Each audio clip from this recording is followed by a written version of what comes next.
Yeah, I was Paolo's other mentor. It was an absolute honor to mentor him. You guys will be able to tell immediately he has such personality that I think really shines with his storytelling, but also is an incredible writer. The story that he's about to share was actually originally an essay that just recently won a huge prize in the English office. I forget the name of it, but big prize. It's featured on like their website for the next month, and he sort of transformed it into a oral story to share today. So, welcome, Paolo. Yeah, buddy. Hi everyone, thank you so much. I want to first quickly thank Olivia and Natasha, my two mentors who are really incredible, and who I'm happy to say we have transcended mentorship, and we are now mentor-menteeship. And we're now friends, and Olivia's a senior, and she's going to graduate and do great things.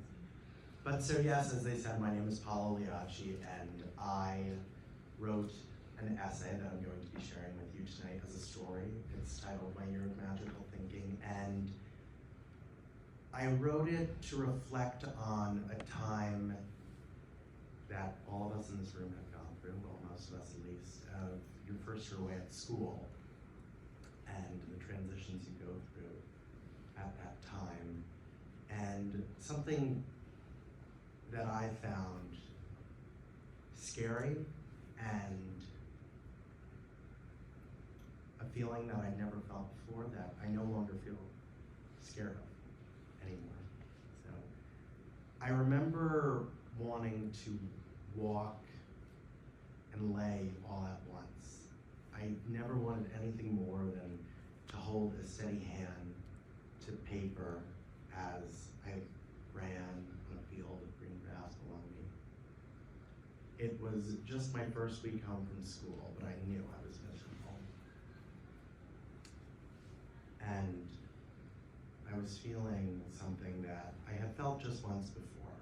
And as I sat staring, rather laying in bed, looking at the ceiling, waiting for it to turn some intergalactic sky, it wasn't. It was just an off-white shape I mentioned more, and that I found terribly depressing.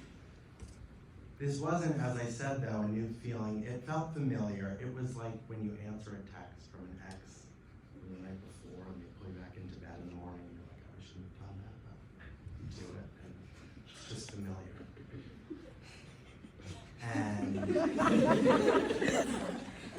And the first time I felt that was my freshman year at school. But the first week of May, because I was down home in New Jersey, and it was the summer, and that was past me, the first week of May was for leaving school, and the second week was for being home, and then the last week of May was for a weekend at the lake to celebrate Memorial Day weekend. First week of June was preparation for my birthday.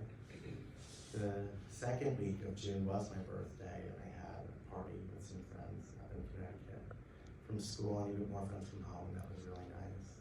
And the third week was for relishing in the birthday wishes and cards and meals with family members I hadn't seen in some time.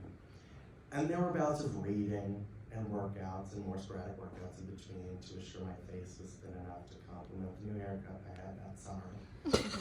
But this feeling came back to me.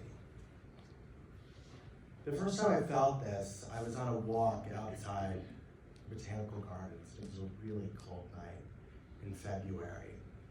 And I thought to myself, I could walk forever. I just didn't know necessarily what that meant.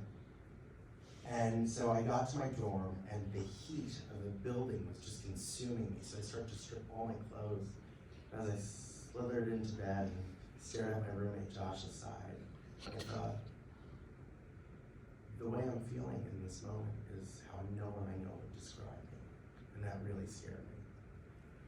I'm not sure what happened after then, but what I do know is I got breakfast with friends. I want to say they held me as I cried in this horror. And we shared this terrible feeling, but that I know is dramatic. It didn't happen. Maybe a comment was made about the various dosages of the different prescriptions they're on, but again, I don't remember. Maybe I laughed, maybe I cried, maybe my eyes glistened in envy.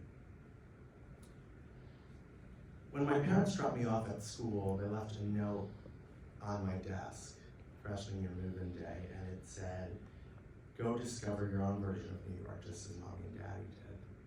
And I followed their directions. And that was what New York was to me growing up. I'm from New Jersey, not very far away. And it was just in my backyard and this sort of Camelot that my parents played in as a prince and princess in Arthur's realm. So I found it kind of bizarre when I got to school here and met these kids who were some of my best friends from coastal Connecticut who just longed for the city. I didn't really understand this feeling. I thought of it as somewhat corny until I followed the directions of my parents for the first time in my life.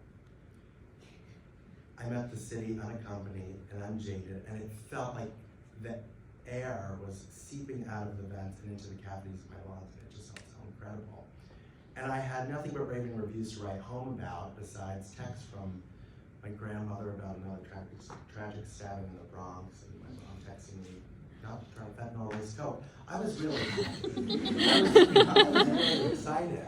And I still, though, had this feeling. But time went on, and suddenly I found myself in Miami Beach for spring break. And I had this thought that came roaring from the back of my mind, and I thought, if I've lived on the East Coast my whole life, how is that the first time that I experienced winter depression, seasonal depression, as I wrote off that feeling as? But the music was really loud on the beach, and luckily I could just get up and dance, and I didn't really have to think about it until I was lying in my bed at home in New Jersey that one hot day at the end of June. And so my mother one night said to me, "You've changed since being away," and she said it in this motherly indifference that just drives you psychotic. I got up and I left the living room and I went upstairs and I laid in bed. And I sat staring at that ceiling again, that off-white shade by Benjamin Moore. And I thought of an English teacher that I had with last spring semester. Her name is Stacey Erasmus. She's an incredible author. And she told me that Joan Didion once told her she wrote to know what she was feeling. And that really resonated with me. I was like, I'm a writer, yeah, that makes sense.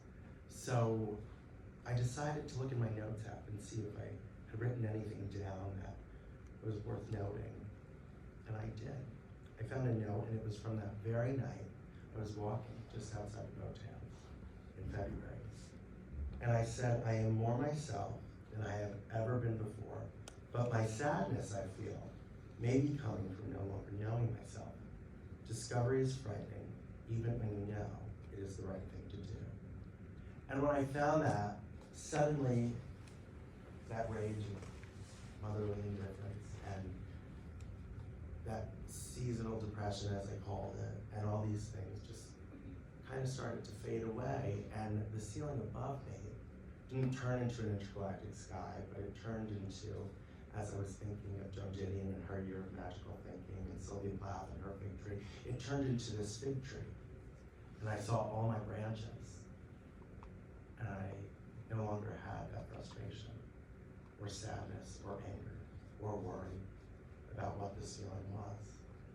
And as I reflect on it now, and think about it now, I think of it all as quite magical.